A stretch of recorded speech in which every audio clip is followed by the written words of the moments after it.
Hi everyone, welcome back. Carrying on with homeostasis again, and we're going to be looking at temperature control today. So we're going to be looking at how the body temperature is monitored, how our bodies maintain body temperature, and hypothermia versus hyperthermia.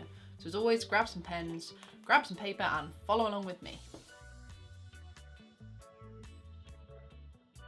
Okay, let's have a look at thermoregulation, which is the posh science way of saying monitoring and changing our body's temperature. So not all living things can maintain their own body temperature or change it.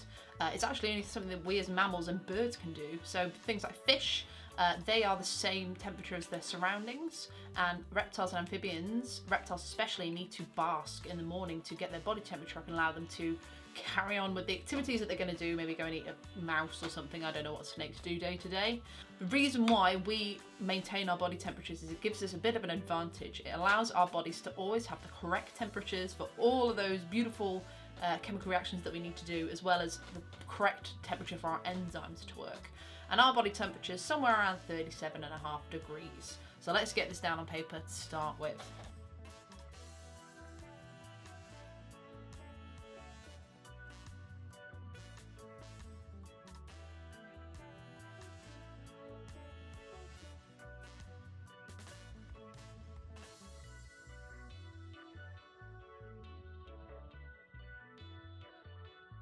If we think back to what we learned about in the brain in a previous video, there are many areas of the brain that are responsible for all sorts of things, you know, from your cerebral cortex to medulla. The part that's in charge of temperature regulation is part of your hypothalamus, and it's called the thermoregulatory center. So you've got your brain here, you've got cerebral cortex at the top, which is the wrinkly bit that everybody knows.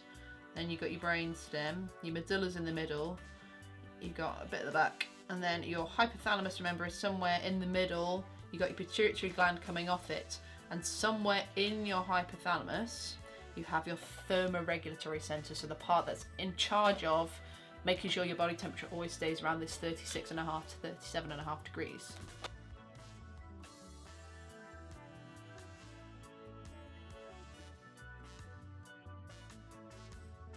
And you do need to know that it's called the thermoregulatory center for your exams. What happens in your thermoregulatory center is basically that part of your brain is always monitoring the temperature of your blood as it flows through it. So if you imagine this arrow is sort of blood flow going past, past that part of the brain, if the blood is too warm, it will then kickstart some responses to bring the temperature down, or if the blood is too cold, it will kickstart responses to make it go back up again. So you have temperature of blood.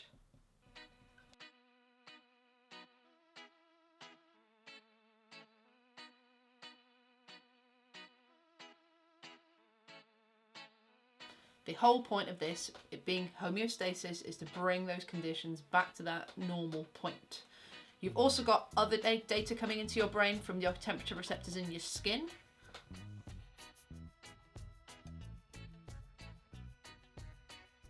So between those two bits of information, those two stimuli that are coming in, they will trigger either one of two responses. So let's have a look at those next. Let's start off by looking about what happens when things get too warm. So the reason why you might get too hot is you could be out in the sun for a long period of time, could be that you're exercising to excess, not sort of taking cool down breaks. Whatever it is, it's getting you above that 37.5 upper limit of our normal body temperature range. So think about the last time you exercised. I can't remember the last time I exercised, all this staying indoors stuff, but anytime I do so much as, walk above a moderate brisk pace, I start to sweat. And sweating is one of your body's responses to being too warm. So when you sweat, what happens is your sweat glands that lie just underneath your skin. I'll draw on here. So here's your sort of surface of your skin. This would be a hair. You've got some really wiggly wobbly going down into sort of lower layers of your skin, sweat glands. You've also got a lot of blood vessels in there, but we'll come to those in a minute. So what will happen is when you get too warm, your body will produce sweat. And when you sweat, what happens is the water droplets form on your skin, and as you get warmer, those droplets are going to evaporate.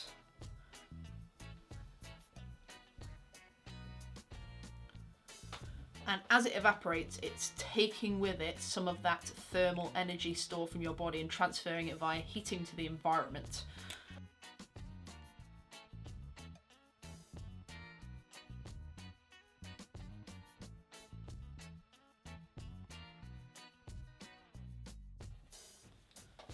So by sweating more, you're increasing the amount of water that's there that's going to evaporate. If you're too hot, it obviously means you're going to be somewhere that is also warm, so that's going to increase the rate of evaporation and then cool you down quicker. That, of course, is if you are hydrated enough to sweat. Another response for you to being too warm is something called vasodilation.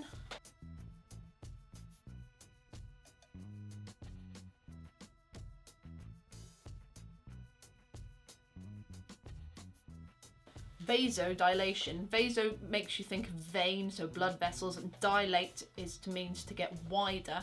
So what happens in vasodilation, if I add it to this diagram over here, I'll do my blood vessels in purple because why not? If you imagine under normal conditions, your blood vessels will be lying underneath your skin. You can sort of see them a bit if you look at your skin, especially under a bright light. You've got tons of blood vessels all over the surface of your skin. What will happen if you get too hot? Those blood vessels, the actual arterioles themselves, will get wider. Lots of people get wrapped up in the idea that the blood vessels move closer to the surface. I can kind of see the logic because, blood's red, and if you go, get hot, you turn red, so it could be that your blood vessels are moving. But it's the fact that these get wider, and that allows more blood to flow near the surface. And because blood is nice and warm, it's going to transfer that heat to the air or to your surroundings. So it's doing the similar thing that the sweat does.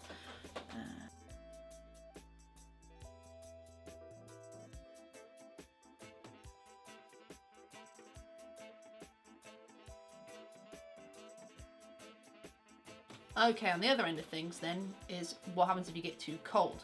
So rather than sweating, this time you'll shiver. And shivering is just involuntary, so you can't control it. Small contractions of your muscles, so that's what makes you go brrr.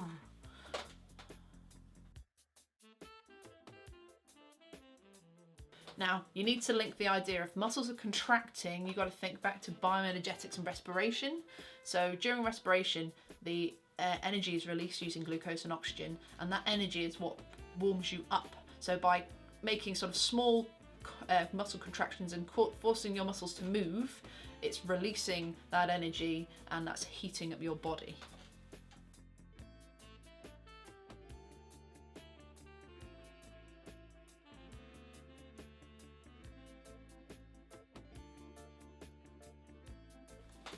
Another response is the opposite to the vasodilation we looked at before, and this is vasoconstriction this time.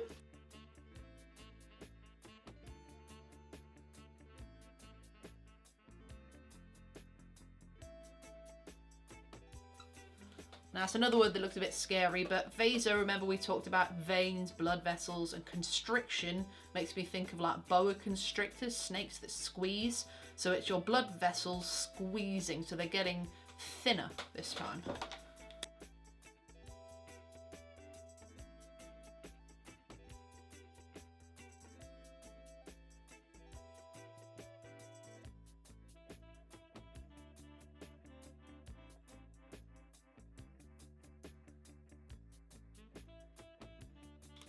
And that's how your body responds. So remember, your thermoregulatory center will be taking in data from the temperature of your blood and the temperature of your skin, and then it will either cause this to happen if it's too hot or this to happen if it's too cold.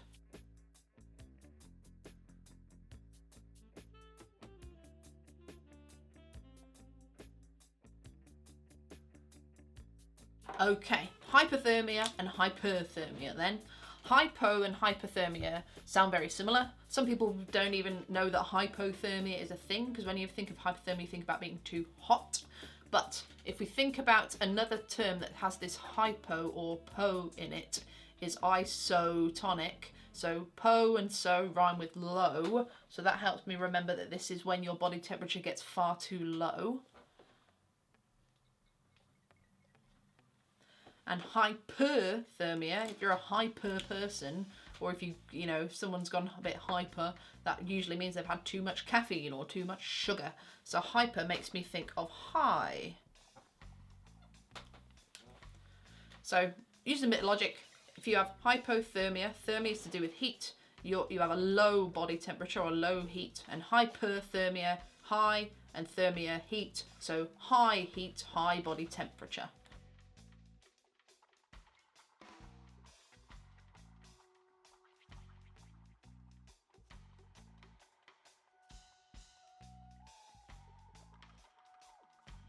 Now, we're not talking about just a little bit too high or a little bit too low here. You can go above and below your normal body temperature ranges. Usually, if you're going above your normal body temperature ranges and you have a fever, that's usually about 37.6 and 38.5 degrees. That wouldn't be classed as hypothermia. That's just your body's reaction to being ill. So let's pop this over here just as a side note.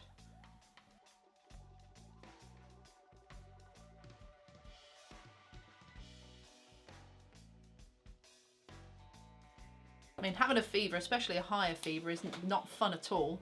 It's your body's sort of way of fighting back against infection. By raising your body temperature, you try and make conditions not suitable for some pathogens, but at the same time, you're also making it not very suitable for you, so that's why you feel so rotten.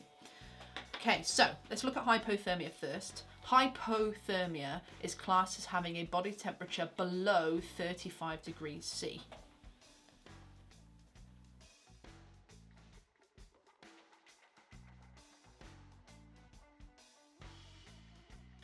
This body temperature remains low. It's, your body will kick in and try to make you shiver, and vasodilation will happen. But if for some reason you're either, your body can't keep up with the cold, or you're improperly dressed out somewhere really, really cold, or swimming somewhere cold, your body can't keep up, and you will then start to shiver, you'll start to feel confused, and lots of other bad things will happen. So,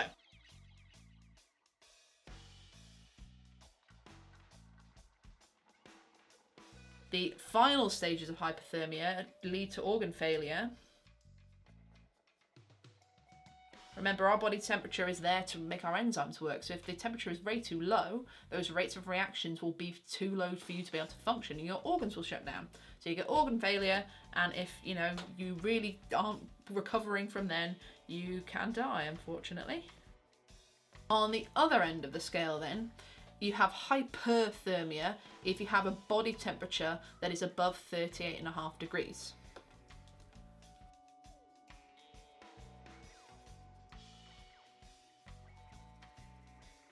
Again, this is probably, due to exposure to the elements rather than our normal body temperatures. So if, you go out for a jolly into the sun on a hot summer's day, and you aren't wearing a hat and you're running around like mad, or it's not just going out to the Sahara Desert.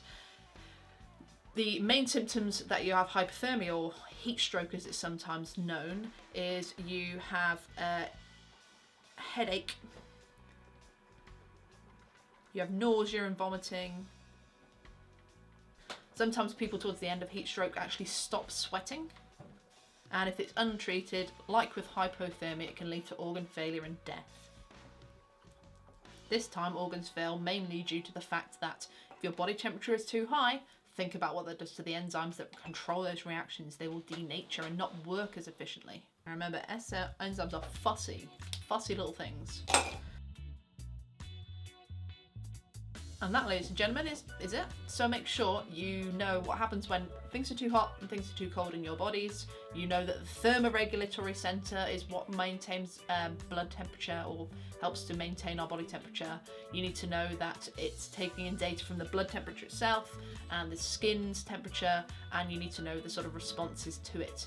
And if you're doing higher tier, you also need to know the differences between hypothermia and hyperthermia.